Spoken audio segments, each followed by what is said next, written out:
இப்போது methyl directed mismatch repair பார்க்க போகிறோம். இதில் வந்து நார்மலாக வந்து ஒரு பேரண்டல் ஸ்டாண்ட்லேருந்து புதுசாக வந்து ஒரு சீக்வன்ஸ் ஃபார்ம் ஆகுது.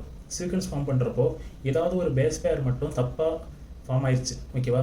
அப்போ ப்ரூஃப் ரீடிங்கில் கண்டுபிடிச்சிரும். இந்த இடத்துல வந்து நார்மலாக சீக்வன்ஸ் ஃபார்ம் பண்ணுறது எப்போவுமே 5' to 3' தான் ஃபார்ம் ஆகும். ப்ரூஃப் ரீடிங் வந்து 3' to 5' மட்டும் தான் நடக்கும், ஓகேங்களா? அப்போ மிஸ்மேட்சை வந்து கண்டுபிடிச்சதுக்கப்புறம் என்ன பண்ணிடும்னா, இப்போ வந்து அது எப்படி கண்டுபிடிக்கிறது அப்படின்னா, இதில் வந்து மியூட் எஸ் ப்ரோட்டீன் அப்படின்னு ஒன்று வந்து இந்த சீக்வன்ஸில் சுற்றிக்கிட்டே இருக்கும். எங்கே வந்து இந்த மிஸ்மேட்ச் நடந்திருக்கோ அந்த இடத்துல வந்து ஒட்டிக்கும்.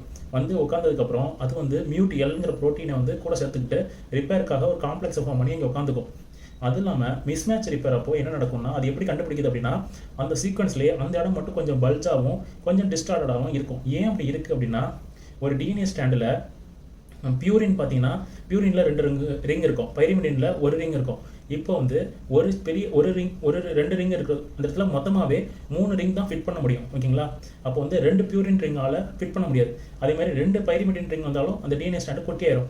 ஸோ அது வந்து இர்ரெகுலராக ரிங் வந்து ஃபார்ம் ஆயிருந்துச்சு அப்படின்னாலும் அந்த இடம் பல்ஜாக இருக்கும், ஓகேங்களா?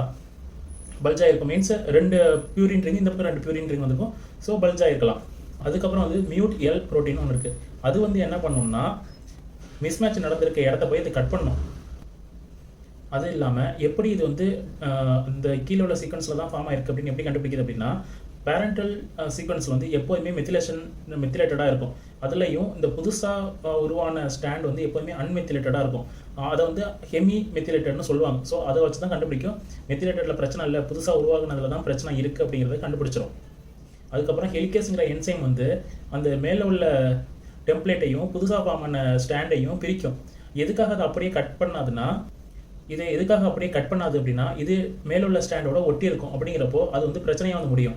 ஸோ ஹெலிகேஸை வச்சு 2த்தையும் பிரித்து அந்த எக்ஸோ நியூக்ளியஸஸ் மூலமாக அந்த மிஸ்மேட்ச் ஆனதை மட்டும் கட் பண்ணி வெளில தள்ளி விட்டுரும்.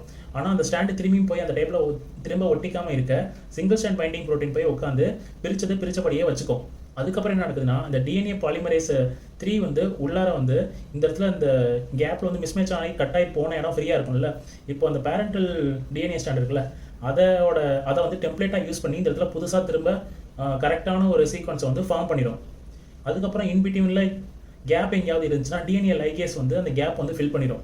இப்போது இந்த டாட்டர் ஸ்டாண்டை அதுக்கப்புறம் மெத்திலேஷன்ங்கிற என்சைம் வச்சு அதுவும் மெத்திலேஷன் நடந்து அதோட எக்ஸாக்ட் காப்பியை உருவாக்கிடும். இப்படி தான் இதோட ரிப்பேர் நடக்குது.